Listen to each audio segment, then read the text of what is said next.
Good morning बच्चों। तो कल हम लोगों ने प्रोटीन स्ट्रक्चर और उसके फंक्शंस के बारे में बात किया था कि प्राइमरी सेकेंडरी टर्सरी स्ट्रक्चर्स को कैसे फोल्ड होते हैं और उनके फंक्शंस के बारे में बात किया था। तो आज हम जो है वो एंजाइम्स के बारे में बात करने वाले हैं।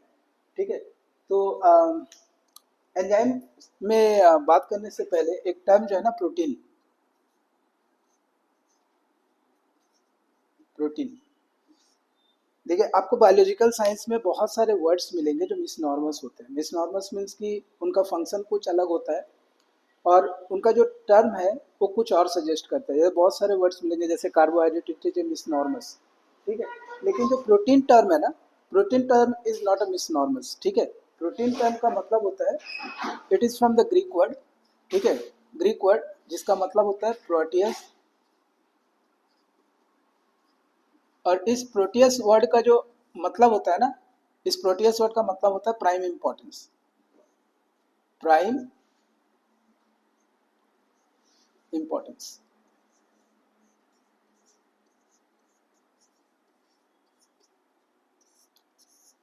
तो प्रोटीन टर्म का मतलब क्या होता है? प्राइम इंपॉर्टेंस होता है।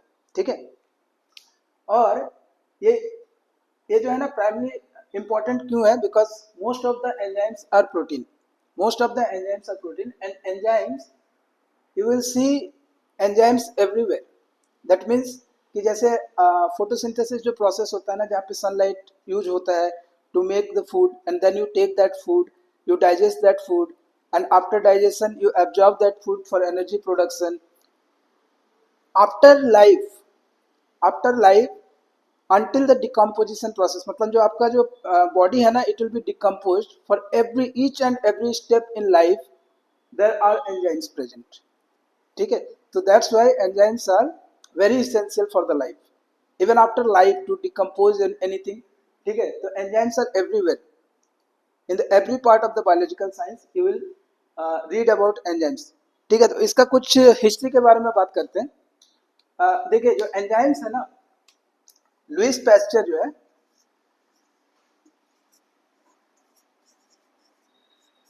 लुईस पैस्चर, इन्होंने एक टर्म दिया फर्मेंटास। क्या टर्म दिया? फर्मेंटास। और ये जो फर्मेंटास है, this is the factor which is involved in the fermentation process. And Louis Pasteur believed कि जो फर्मेंटास है, they are the integral part of the yeast. तो नॉर्मली हम लोग जब ग्लाइकोलाइसिस पढ़ेंगे तो ग्लाइकोलाइसिस में पायरुविक एसिड से इथेनॉल बनता है। दैट मीन्स कि it is involve in the ethanol fermentation process and in that process this fermentase, that is the factors inside the yeast, is the integral part of yeast. ठीक है। और वो जो है, they are involve in ethanol fermentation process. तो क्योंकि Louis Pasteur ने ये बोल दिया कि it can not be separated from the yeast, it is inseparable from the east. ठीक है। और लुईस पैस्चर जो है ना, Louis Pasteur is an like in human race, अगर मैं एक साइंटिस्ट के बारे में बोलूँ ना जिसको एक्चुअली अप्रिशिएट करना चाहिए, इवन उनको पूजना चाहिए, दैट इज लुईस पैस्चर। क्योंकि इनका इतना इंपॉर्टेंट रोल है। He is father of many branches of biology. ठीक है। जैसे he is father of microbiology, he is father of immunology, he is father of pasteurization process, vaccination. So he has a huge contribution in the biological field. तो जब Lewis Pasteur ने ये बोल दिया कि फर्मेंटास जो है, they are the integral part of इस, तो फॉर अ डिकेड, मतलब मोर देन अ डिकेड, ठीक है, किसी भी साइंटिस्ट ने इसको चेक करने का ट्राई भी नहीं किया। उसके बाद फिर क्या हुआ कि एक साइंटिस्ट है एडवर्ड बकनर। तो एडवर्ड बकनर ने क्या किया,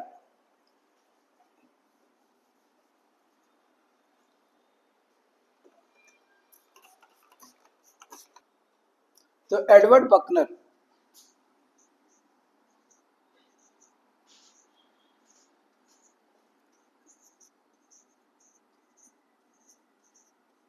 एडवर्ड बकनर, इन्होंने क्या किया, इन्होंने ईस्ट एक्सट्रैक्ट लिया। तो it's an extract of yeast, so they are not the living yeast. And when you make extract of anything ना, तो उसका क्या होता है, जो लाइसेट होता है, इट कम आउट। तो एडवर्ड बकनर ने ईस्ट एक्सट्रैक्ट लेकर के सेम इथेनॉल फर्मेंटेशन प्रोसेस को इन लेबोरेटरी टेस्ट किया and he found that east extract can also do the same process. So you don't need the living yeast for the fermentation process. So this is the first this is the first time where people found that enzymes can be isolated from the cells, और उसके बाद उस enzymes को जो है ना हम लोग लेबोरेटरी में यूज कर सकते हैं for different process. So nowadays like you study about the PCR, so where we use DNA polymerase enzyme or many other enzymatic process, we can do it in test tubes. ठीक है, so this is possible because the Edward Buckner first time did it from the yeast extract and he could found the same process without the living yeast. उसके बाद फिर जो enzyme का terms है ना, ठीक है, enzyme term, the enzyme term was given by कुने.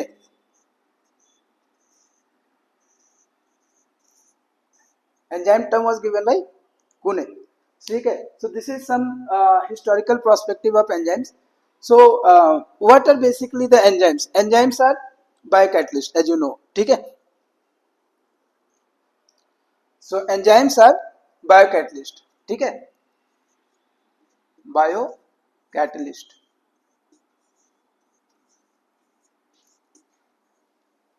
तो before we know about the biocatalyst, ठीक है, कैटलिस्ट के बारे में तो जानना पड़ेगा ना, व्हाट इज कैटलिस्ट. ठीक है, तो normally in general reaction catalyst क्या होता है? ठीक है, तो catalyst are basically it enhance the rate of reaction without getting involve in the reaction. ठीक है, without getting involve in the reaction.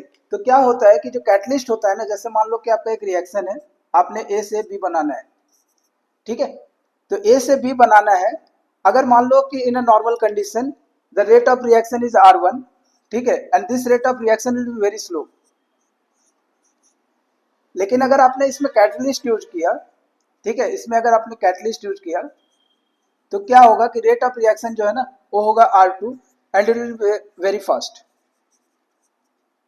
तो ये जो कैटलिस्ट है ये वर्क कैसे करता है? ठीक है, आप लोगों ने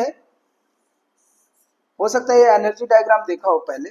ठीक है, so this is the energy expenditure and this is the reaction progress. Reaction progress. ठीक है, तो to start any reaction, there is an energy involvement. ठीक है, टू स्टार्ट एनी रिएक्शन क्या होता है कि एक एनर्जी का रिक्वायरमेंट होता है. ये जो एनर्जी रिक्वायर्ड है ना, the required amount of energy to start a reaction, वो क्या होता है? एक्टिवेशन एनर्जी होता है. ठीक है, एक्टिवेशन एनर्जी, और हम लोग इसको EA से डिनोट करते हैं, that is energy of activation. तो कैटलिस्ट बेसिकली क्या करता है कि जो एनर्जी ऑफ एक्टिवेशन है ना इसको रिड्यूस कर देता है. So now the amount of energy required for this reaction to start the reaction is this much only. ठीक है, ये जो है ये आपका एनर्जी ऑफ एक्टिवेशन है with catalyst.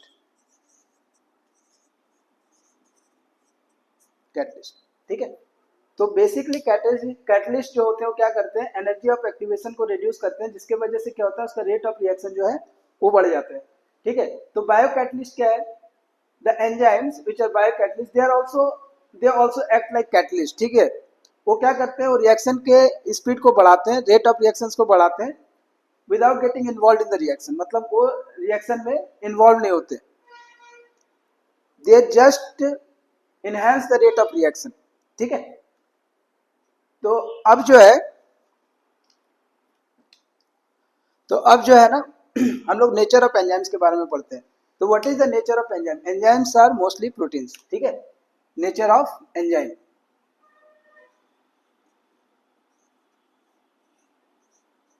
Nature of enzyme, and they are mostly protein. They are mostly protein.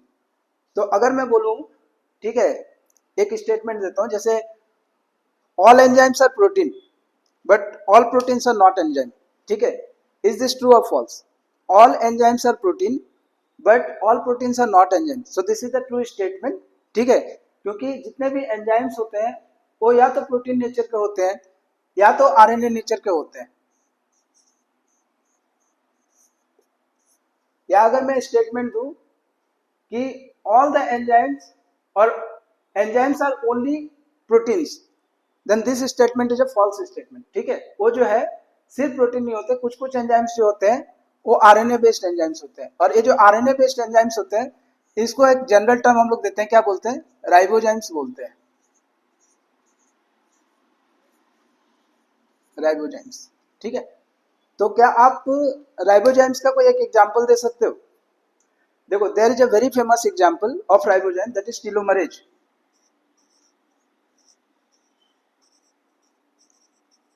Telomerase, ठीक है, ये क्या करता है, it's involve in the genomic integrity of any living being. ठीक है, अगर टीलोमरेज एंजाइम ना हो तो you can not even think about the life to sustain. ठीक है, and it is involve in the replication process. जब मैं रेप्लिकेशन पढ़ाऊंगा तब हम लोग इसके बारे में और डिटेल में बात करेंगे, because this enzyme is very important enzyme to maintain the genomic integrity. ठीक है, अच्छा, इसके बाद जो है ना,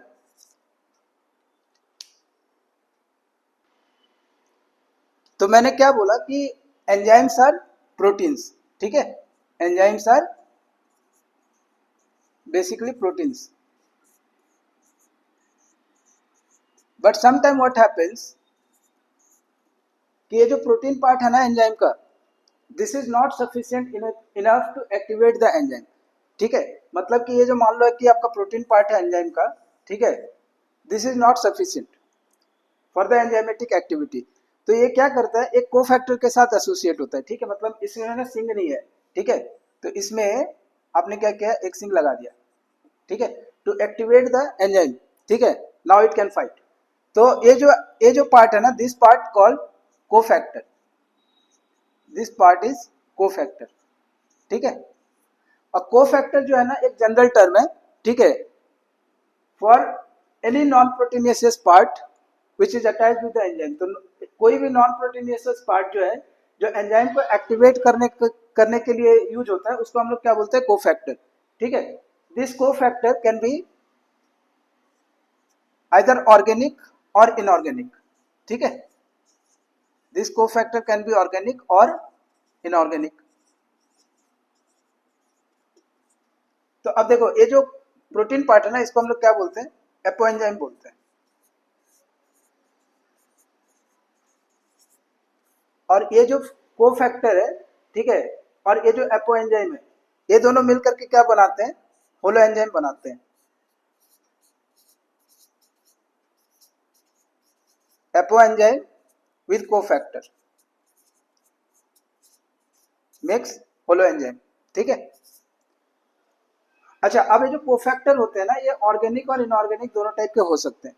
ठीक है, तो जैसे आपने पढ़ा होगा ना कि जैसे NADPH। ठीक है, जैसे फोटोसिंथेसिस में बहुत सारे एंजाइम जो होते हैं वो NADPH को NADPH में कन्वर्ट करते हैं, और जैसे क्रेब्स साइकिल्स में या फिर ग्लाइकोलाइसिस में बहुत सारे एंजाइम्स होते हैं जो क्या करते हैं, NAD को NADH प्लस हाइड्रोजन प्लस में कन्वर्ट करते हैं। तो जब हम लोग ग्लाइकोलाइसिस और क्रेब्स साइकिल्स पढ़ेंगे तो उसके बारे में डिटेल में बात करेंगे, लेकिन ये जो NAD है या FMN है, ठीक है, ये सब क्या है, ये सब विटामिन डेरिवेटिव्स। ठीक है, तो mostly vitamin are present as a cofactor in enzymes to activate the enzyme. ठीक है, तो इसका जो ऑर्गेनिक है ना, अगर ऑर्गेनिक पार्ट हो तो उसको हम लोग क्या बोलते हैं, को एंजाइम बोलते हैं। अगर ऑर्गेनिक पार्ट है तो इसको हम लोग क्या बोलते हैं, को एंजाइम बोलते हैं। और अगर इनऑर्गेनिक पार्ट है, ठीक है, तो ऑर्गेनिक हो चाहे इनऑर्गेनिक हो, अगर इन ये दोनों, ठीक है, आइदर ऑर्गेनिक और इनऑर्गेनिक, अगर ये एंजाइम के साथ में टाइटली बाउंड है, टाइटली बाउंड होने का मतलब they are with covalent linkage. ठीक है, टाइटली बॉन्ड बोलने का मतलब है कि they can not be separated after reaction. ठीक है, बहुत सारे एंजाइम्स जो होते हैं उनको इनएक्टिव फॉर्म में होना होता है। ठीक है, जैसे बहुत सारे प्रोजाइम्स होते हैं, जैसे आपके काइमोट्रिप्सिन्स है या ट्रिप्सिनोजेंस है, बहुत सारे एंजाइम होते हैं जो इनएक्टिव फॉर्म में होते हैं जनरली। ठीक है, वो क्या करते हैं, कोएंजाइम के साथ में रिएक्ट करके पहले एंजाइम को एक्टिवेट करते हैं, और उसके बाद जो एंजाइम होता है, एंजाइम के एक्टिविटी के बाद में वो जो कोफैक्टर होता है ना, वो डिसोसिएट हो जाता है। ठीक है, लेकिन अगर मान लो कि आपका कोई भी ऑर्गेनिक पार्ट हो चाहे इनऑर्गेनिक पार्ट हो, वो टाइटली बाउंड है एंजाइम के साथ and they can not be separated after reaction. ठीक है, तो इस तरीके के ग्रुप को हम लोग क्या बोलते हैं, प्रोस्थेटिक ग्रुप बोलते हैं।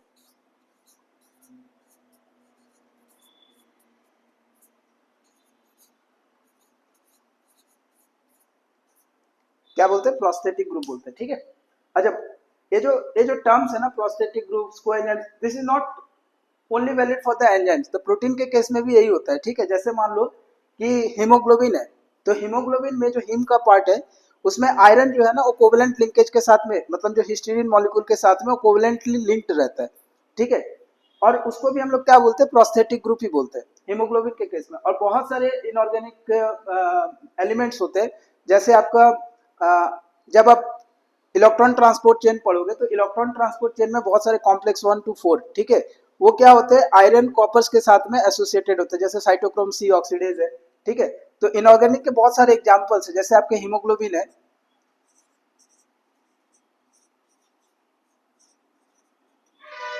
साइटोक्रोम्स है,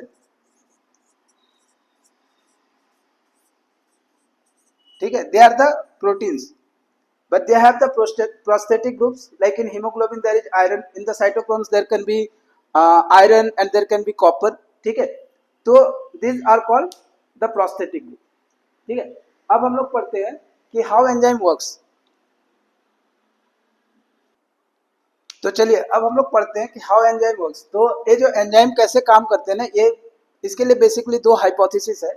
एक हाइपोथेसिस जो है ना उसको हम लोग बोलते हैं लॉक एंड की हाइपोथेसिस, ठीक है, लॉक एंड की हाइपोथेसिस। इसको दिया था एमिल फिशर ने, ठीक है,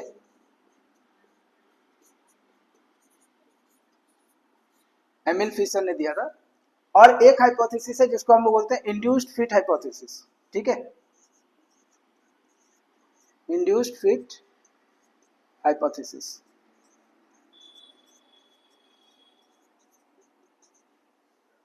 चलिए तो हम लोग क्या करते हैं, अच्छा, इंड्यूस्ड फिट हाइपोथेसिस जो है ना इसको दिया था कॉसलैंड ने, कॉसलैंड, ठीक है। तो अब हम लोग लॉक एंड की के बारे में बात करते हैं, ठीक है। तो लॉक एंड की में क्या है, जैसे देखो कोई भी जो की होता है ना that is very specific for a lock, ठीक है, कोई भी जो की होता है that is very specific for a lock, मतलब कि एक लॉक है उसको आप किसी दूसरे की से खोल नहीं सकते हो, ठीक है। तो ये जो कॉन्सेप्ट है ना लॉक एंड की का, ये क्या बोलता है कि जो एंजाइम होता है, ठीक है, suppose this is your enzyme, it's static, static मतलब it can not change its shape, ठीक है। तो इसका जो सबस्ट्रेट होता है ना that will be also very specific, ठीक है। Suppose this is the substrate of this enzyme, this is the substrate of this enzyme which can fit into this active pocket of the enzyme, ठीक है। तो ये जो है ना static होता है, इस वजह से क्या होता है कि ये एंजाइम और सबस्ट्रेट के स्पेसिफिसिटी को, ठीक है, बहुत ही अच्छे से एक्सप्लेन कर सकता है, ठीक है। और अगर मान लो कि आपके पास एक इनहिबिटर है, अगर मान लो कि आपके पास एक इनहिबिटर है, suppose this is the inhibitor which has the molecular similarity with your substrate, ठीक है। तो ये क्या करता है, ये इसके साथ में बाइंड कर सकता है। तो जब हम लोग इसके आगे इनहिबिशन पढ़ेंगे, competitive inhibition, then I will explain it later, ठीक है, कि ये जो है ये किस तरीके से फंक्शन करता है। तो this is your lock and key hypothesis, ठीक है। अब कॉसलैंड का हाइपोथेसिस क्या है, ठीक है, the Koshland hypothesis has been derived from the lock and key only, ठीक है। तो ये जो है ना एडवांस्ड वर्जन है, लेकिन इसमें कुछ साइंटिफिक इनपुट्स हैं, ठीक है। तो eight the time when lock and key hypothesis was propose, ठीक है, तो एंजाइम स्ट्रक्चर इतने डिटेल में स्टडी नहीं हुए थे। तो बाद में क्या हुआ कि खॉसलैंड ने जो दिया ना वो क्या है कि जैसे आपका मान लो कि ये 3D स्ट्रक्चर है प्रोटीन का, ठीक है, और इसमें बहुत सारे पॉकेट्स हैं, ठीक है, जो कि नॉर्मली जब वो सबस्ट्रेट के साथ अटैच नहीं होते हैं तो दे आर सेपरेटेड, ठीक है। लेकिन क्या होता है कि जब आपका कोई सबस्ट्रेट आता है, ठीक है, कोई सबस्ट्रेट आया तो ये क्या करते हैं, ये अपने आप को रीअरेंज करते हैं। रीअरेंज मतलब कि there is a conformational change, और because of this conformational change this patches come together to make the active pocket of enzyme, ठीक है। तो ये जो है ना, suppose this makes this active pocket of enzyme. तो ये कैसे कैसे बन रहा है, this is because of the conformational change in this protein, ठीक है। अच्छा, इसका जो एडवांटेज है ना, it tells you about the specificity of the substrate, but this hypothesis does not explain the specificity. क्यों? अगर मान लो कि ये जो एक्टिव पॉकेट है, ठीक है, this is for one substrate, this is for one substrate and this protein, ठीक है, ये this protein adopt its shape for this substrate. तो क्वेश्चन कम्स कि अगर वो इस सबस्ट्रेट के लिए अपने आप को अडॉप्ट कर सकता है, ठीक है, तो फिर ये किसी दूसरे शेप के सबस्ट्रेट को अडॉप्ट क्यों नहीं कर सकता है? तो ये जो सीक्वेंसेस होते हैं ना, they are very specific for this substrate. This substrate comes in contact with this patches and then they modulate the enzyme का स्ट्रक्चर, ठीक है। इस वजह से एंजाइम का स्पेसिफिसिटी तो होता है, ठीक है, but still it can not explain it completely कि why it can not modulate for the other substrate, ठीक है। तो स्पेसिफिसिटी एक इश्यू है, लेकिन क्या है कि ये जो हाइपोथेसिस है ना, कॉसलैंड का hypothesis, this explains many more things, ठीक है। जैसे कि जब देखो, जब ये कॉन्फॉर्मेशनल चेंज करके सबस्ट्रेट के लिए अडॉप्ट हुआ, तो ठीक है, इसके बाद ये क्या करेगा, सबस्ट्रेट प्रोडक्ट बनाएगा, ठीक है। सबस्ट्रेट जो है वो एंजाइम फ्री हो जाएगा और प्लस प्रोडक्ट बनाएगा, ठीक है। तो ये जो प्रोडक्ट फॉर्मेशन है ना, प्रोडक्ट फॉर्मेशन के टाइम पे if you compare with the lock and key hypothesis, तो मान लो कि ये जो सबस्ट्रेट है यहाँ पे फिट हो गया, तो अगर ये फिट हो गया at the time of product formation there will be requirement of more energy, ठीक है। तो it will be a energy consuming process, that's why it won't be able to explain your energy expenditure diagram, ठीक है। जो energy expenditure है, ठीक है, कि how it reduces the activation energy, इस मॉडल से हम लोग बहुत बेटर वे में एक्सप्लेन नहीं कर सकते, लेकिन this model explain this in a better way, ठीक है। कि जैसे ये कॉन्फॉर्मेशनल चेंज हो करके सबस्ट्रेट के साथ में इंटरेक्ट करता है, ठीक है, और उसके बाद एंजाइम और सबस्ट्रेट अलग हो जाते हैं, तो जब एंजाइम और प्रोडक्ट अलग हो जाते हैं, तो एंजाइम जब अलग होगा ना, तो ये इसके ओरिजिनल स्ट्रक्चर में ही जो है अलग होगा। इस वजह से क्या है कि again there will be a conformation change at the time of product formation and that can explain your energy expenditure diagram, ठीक है, कि how it reduces the activation energy, ठीक है। So this is all about your lock and key hypothesis and this is your Koshland hypothesis, this is your Koshland hypothesis, ठीक है। चलो, तो अभी हम लोग क्या करेंगे ना कि एंजाइम्स के बहुत सारे कैटेगरीज होते हैं, जैसे ऑक्सीडोरेडक्टेज, ट्रांसफरेज, ठीक है, और उसके बाद फिर आपका लाइगेजेज, लाइज, ठीक है, और उसके बहुत सारे एग्जांपल्स होते हैं। तो I just make a list of it, okay, you can either take it from any text book, ठीक है, और I just make with one example because there will lot of examples, you need to remember this, ठीक है। और जैसे जैसे chapter progress होंगे, उसके जो एंजाइम्स है उसका टाइप, वो किस तरीके का टाइप का है, so there are basically 6 categories, so you can either take it from a textbook or I will just write it for you, ठीक है, so that you can have it with one example, but there can be n number of examples for each categories of enzymes, ठीक है। so देखो, there are basically 6 categories of enzyme: the oxidoreductase, transferase, hydrolase, lyase, isomerase, ligase, ठीक है। ऑक्सीडोरेडक्टेज as term suggest, ठीक है, कोई भी oxidation या रिडक्शन प्रोसेस हो किसी भी रिएक्शन में, ठीक है, तो उसको हम लोग ऑक्सीडोरेडक्टेज के कैटेगरीज में डालते हैं। जैसे आपका अल्कोहल डिहाइड्रोजनेज, इसमें क्या होता है कि हाइड्रोजन प्लस जो है ना वो रिलीज होता है, ठीक है। अगर हाइड्रोजन प्लस रिलीज है, ठीक है, so what is the process, that is oxidation process, ठीक है।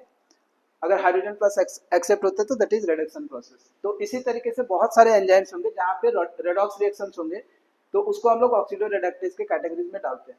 ट्रांसफरेज, कोई भी चीज का ट्रांसफर होना है, जैसे मिथाइल का ट्रांसफर होना है, ठीक है, तो जब हम लोग डीएनए रेप्लिकेशन पढ़ेंगे ना, तो ओल्ड स्ट्रैंड ऑफ डीएनए और न्यू स्ट्रैंड ऑफ डीएनए जो है उसको हम लोग किस बेसिस पे डिवाइड करते हैं, डिफरेंशिएट करते हैं, on the basis of presence of methyl, ठीक है, मिथाइल ग्रुप। तो methyl transferase act for that, ठीक है। उसके बाद फिर आपका पेप्टिडाइल ट्रांसफरेज है, ठीक है, जैसे मान लो आपका पेप्टिडाइल ट्रांसफरेज,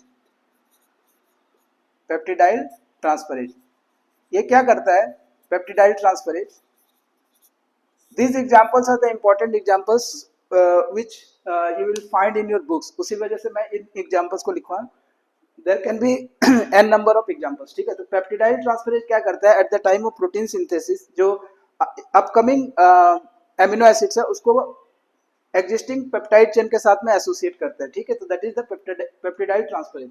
उसके बाद फिर आपका हाइड्रोलेज, ठीक है, ये जो हाइड्रोलेज है ना, this hydrolyse the reaction, hydrolyse means in the presence of water there will be breakdown, ठीक है। सो वाटर इज मस्ट, ठीक है, during the breakdown of any substrate to form the product, ठीक है। That kind of reaction is your hydrolase, जिसमें आपके lipase है, phosphatase है, ठीक है, इवन और भी बहुत सारे एंजाइम्स हो सकते हैं।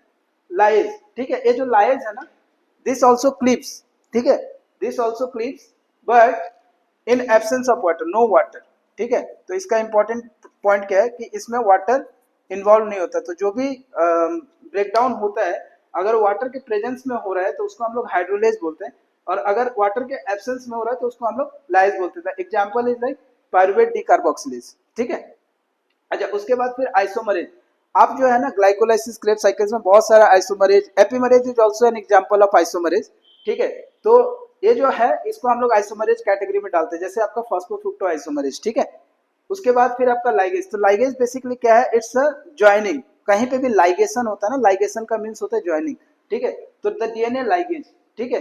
तो eight the time of replication क्या होता है कि शॉर्ट फ्रेगमेंट्स बनते हैं डीएनए के, मैं आपको बताऊंगा बाद में, लैगिंग स्ट्रैंड, और वो लास्ट में वो जो निक सील होता है ना, that is by this enzyme DNA ligase, ठीक है।